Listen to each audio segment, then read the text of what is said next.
کسی نے کہا تھا کہ نواز شریف اور اس کے خاندان نے لاہور کے اندر، لاہور میں نہیں، رائے ون میں جدھر وہ شفٹ ہوئے ہیں، ادھر ان کا ایک اجلاس ہوا، اور اس اجلاس کے اندر ان لوگوں نے فیصلہ کیا کہ ہمیں سہارتوں جیسے 20 سال کے لیے حکومت کرنا ہے. یعنی ان لوگوں نے یہ نہیں کہا کہ ضیاء الحق جیسے 11 سال کے لیے حکومت کرنا ہے، ان لوگوں نے کہا کہ ہمیں 20 سال کے لیے سہارتوں جیسے حکومت کرنی ہے. اور آپ لوگ جانتے ہیں کہ سیاست کے اندر سہارتوں کے پورے خاندان نے جو اکانومی کے کمانڈنگ ہائٹس تھے وہ پورا قابو کر لیے تھے. تو ان کا مقصد تھا کہ ہم 20 سال کے لیے پولیٹیکل پاور چاہتے ہیں اور ہم فائنینشیل پاور چاہتے ہیں. اور ان لوگوں نے کہا کہ ہمیں خطرہ 5 طریقے سے ہو سکتا ہے. ہمیں خطرہ اپوزیشن یعنی پیپلز پارٹی کی طرف سے ہو سکتا ہے، نمبر 1. نمبر 2، ہمیں خطرہ پریزیڈنٹ کی طرف سے ہو سکتا ہے، کیونکہ ان زمانوں میں 8ویں ترمیم تھی جس کے تحت پریزیڈنٹ حکومتوں کو ہٹا سکتا تھا. نمبر 3، ان لوگوں نے کہا کہ ہمیں خطرہ یہ آرمڈ فورسز کی طرف سے ہو سکتا ہے، کیونکہ پاکستان کے سیاست کے اندر کئی عرصے، طویل عرصے کے لیے فوج کا ایک رول یا کردار رہا ہے. 4، ان لوگوں نے کہا کہ ہمیں خطرہ عدلیہ سے ہو سکتا ہے. 5واں، ان لوگوں نے کہا کہ ہمیں خطرہ پریس کی طرف سے ہو سکتا ہے. تو ان لوگوں نے یہ 5 پوائنٹ پروگرام بنائے کہ پاکستان کا جو تصور قائد اعظم نے برصغیر کے مسلمانوں کو دیا تھا اس کو ختم کرنے کے لیے، اور اپنا جو ویژن تھا یا تعبیر تھا وہ لے آنے کے لیے ان کی کوشش تھی. کوئی یقین نہیں کر سکتا تھا. مگر اگر آپ 2.5 سال کو دیکھیں، ان لوگوں نے خاص قانون بنائے کہ چیف الیکشن کمشنر وہی سنے گا جو سیف الرحمان کہتا ہے، اس کو پرائم منسٹر سیکریٹریٹ میں دائیں. چلیں، جو کچھ ہمارے ساتھ ہوا وہ تو آپ سب کے سامنے ایک کھلی کہانی ہے، تو میں اس میں نہیں جانے چاہتی ہوں. مگر آپ نے دیکھا کہ ہمارے خاندان میں کسی کو نہیں چھوڑا. میرے ماں کے خلاف کیسز، میرے اوپر کیسز، زرداری صاحب کے اوپر کیسز، زرداری صاحب کے باپ کے اوپر کیسز، اس کے بھائی کے اوپر، برادر ان لا کے اوپر، ہر ایک کے اوپر کیسز. ہمارے information secretary, personal secretary, political secretary, نوکر جو بھی ہمارے ارد گرد ہیں ان کے خلاف تھے. یہ تو آپ لوگوں کی دعا ہے کہ اللہ تعالیٰ، اگر ہم آپ کو یہ کہ ہم مقابلہ پلان کا انکشاف کر رہے ہیں کہ اس پلان کے تحت ان لوگوں نے نیکسٹ پریزیڈنسی کا 8ویں ترمیم ختم کر لیا. اس کے بعد ان نے عدلیہ کے اوپر جو کیا، پاکستان کی تاریخ میں آپ کو یہ نہیں ملے گا کہ حکومت بسز لے آئے اور بسز کے اندر لوگ جا کر کے عدالت کے اوپر حملہ کریں. ایک عدالت کے کمرے کے اندر جج بیٹھا ہے، پرائم منسٹر کے خلاف رشوت کی ثبوت لے رہا ہے، اس کے ساتھ اور ججز بیٹھ رہے ہیں. اسلام آباد کے اندر ڈپلومیٹک کمیونٹی ہے، اتنی اسٹرکٹ سیکیورٹی ہے. اسلام آباد کے اندر لوگوں کو جمع کرنا مشکل ہوتا ہے کیونکہ کانسٹیٹیوشن ایونیو اتنا بڑا ہے کہ ایک مجمع کرنا اور سے، مگر نہیں، بسز کے اندر لوگوں کو لایا گیا اور پھر ٹیلی ویژن پر دکھایا گیا. یہ بھی نہیں کہ اندھیرے میں کریں، یہ کہ بدتمیزی، اور بدتمیزی دنیا کے سامنے انسلٹ کرنے کے لیے کہ آپ کر کیا سکتے ہیں. ہاں، ہم قانون کو پھاڑ رہے ہیں مگر آپ کر کیا سکتے ہیں. لوگوں کو بے بس بنانے چاہتے ہیں اور ان کو کہہ سکتے ہیں کہ ہم کہنے چاہتے ہیں کہ ہم سب کچھ ہیں، اور یہ ان کی غلط فہمی. دنیا کے سامنے ٹیلی ویژن پر دکھائیں کہ یہ ہمارے وزیر ہیں، کابینہ کے اراکین اندر جا رہے ہیں، کراؤڈ کو کہہ رہے ہیں چلو چلو، آپ دیکھ سکتے ہیں ویڈیو کے اندر اشارہ کر رہے ہیں کہ آپ اندر آئیں. اور پھر چیف جسٹس کو بھاگنا پڑا، ججز کو بھاگنا پڑا، اور کسی کو کوئی سزا مل نہیں سکا. اس لیے حکومت تو اپنے خلاف گواہی پیش تو نہیں کرے گی. پھر ان کے اپنے پپٹ کو پریزیڈنٹ بنائے، جسٹس تارر کو.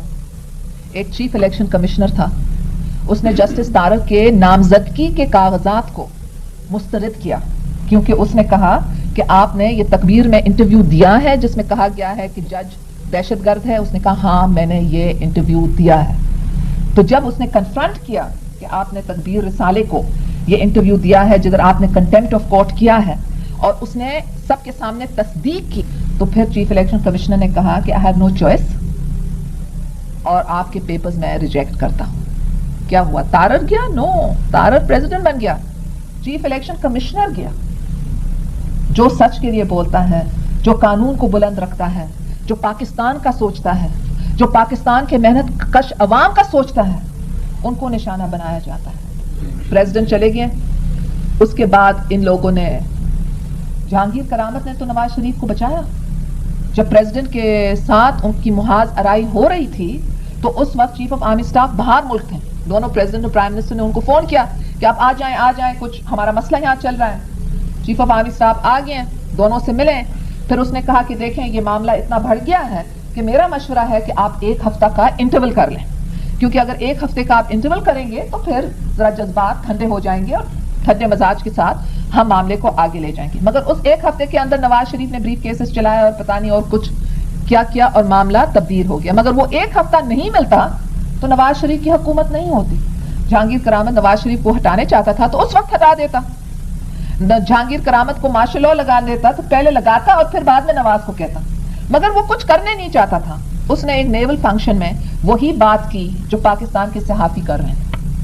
اس نے کہا حکومت کو ایڈ ہاکزم ختم کرنا چاہیے, حکومت کو انتقامی کارروائی ختم ہونی چاہیے اور حکومت کو حکومت کرنا چاہیے, کیونکہ حکومت کی غیر موجودگی میں پاکستان کے اندر اور باہر ایک بحران پیدا ہو رہا ہے. اور اس وقت پاکستان کے اندر جو بحران ہے بقول جہانگیر کرامت وہ پاکستان کے ایکسٹرنل تھریٹ سے بھی زیادہ ہے. اس پر کہنے کے لیے کہ آپ نے کیوں کہا, ایسے رائے کیوں آپ نے دی, اس کو سیک کیا گیا اور ان سیریمونیسلی سیکڈ کہ ہمیں قوت برداشت نہیں. اس کے بعد آف کورس پریس کے خلاف شروع ہو گیا جنگ. اچھا پریس کے خلاف آپ دیکھیں کہ پہلے مسلم اخبار کو اشتہار نہیں دیے, اشتہار بازی ختم کر لیے, مسلم اخبار بند ہو گیا. اس کے بعد ان لوگوں نے جنگ پبلیکیشنز کو نشانہ بنایا کہ اگر آپ ان 14 صحافیوں کو نکالیں گے تو آپ اچھے لوگ ہیں. مگر اگر آپ ان کو کیا کہا گیا کہ آپ 14 صحافیوں کو نکالیں اور ساتھ ساتھ آپ نواز شریف اور ان کے خاندان کے رشوت کے بارے میں نہیں لکھیں گے, آپ گورننس رول کے بارے میں نہیں لکھیں گے, آپ پیپلز پارٹی کو پرومیننٹ کوریج نہیں دیں گے, یعنی بڑے کالمز وہ نہیں دیں گے, اندر دیں گے, اس قسم کی اور باقی جو آپ کی مرضی. اور جب جنگ اخبار نے انکار کیا تو کہا پھر ہم کہیں گے کہ آپ انکم ٹیکس کے چور ہیں. اور جب ان لوگوں نے کہا ہم عدالت جائیں گے, اس نے سیف الرحمان کو اتنی جرأت ہوئی کہ اس نے کہا کہ کوئی جج کا باپ بھی تمہیں مدد نہیں کرے گا. یہ اس کا جب یہ سب ریکارڈ کی باتیں ہیں اور یہ سب 2.5 سال کے اندر ہوا ہے. تو مسلم, جنگ, نیوز, اس کے بعد فرنٹیئر پوسٹ, اس کے اوپر ڈرگ کا چارج لگا دیا. 50 لاکھ کی گاڑی چلا رہا ہے اور اس کے اوپر لگایا الزام کہ تم 10 لاکھ کے ڈرگز کی کاروبار کر رہے ہیں.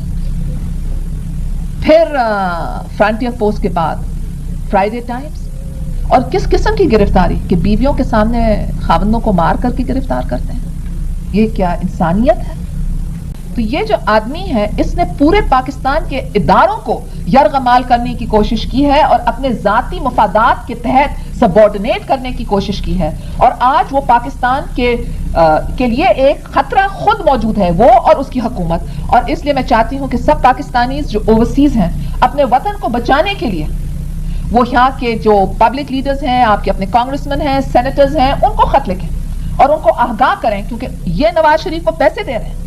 ورلڈ بینک اور IMF کے تھرو جتنے پیسے اس کو مل رہے ہیں, میں نے ابھی ایک سپیچ کی تھی واشنگٹن میں, میں نے کہا کہاں گئے یہ پیسے؟ $5 ارب آپ نے دیے ہیں. میں نے کہا کہاں گئے یہ پیسے؟ نواز شریف کی حکومت تو طویل ہو گئی, مگر میرے ملک کے اندر ذرا آنکھ رکھیں, ہر 12 گھنٹے ایک آدمی خودکشی کر رہا ہے. 1947 کے اندر یہ حالت صورتحال نہیں تھی. 1947 میں جب لوگ بے گھر ہو گئے تھے اور ان کے قتل ہوئے تھے اور وہ پاکستان پہنچے تھے, پھر بھی خودکشی نہیں ہوتی تھی.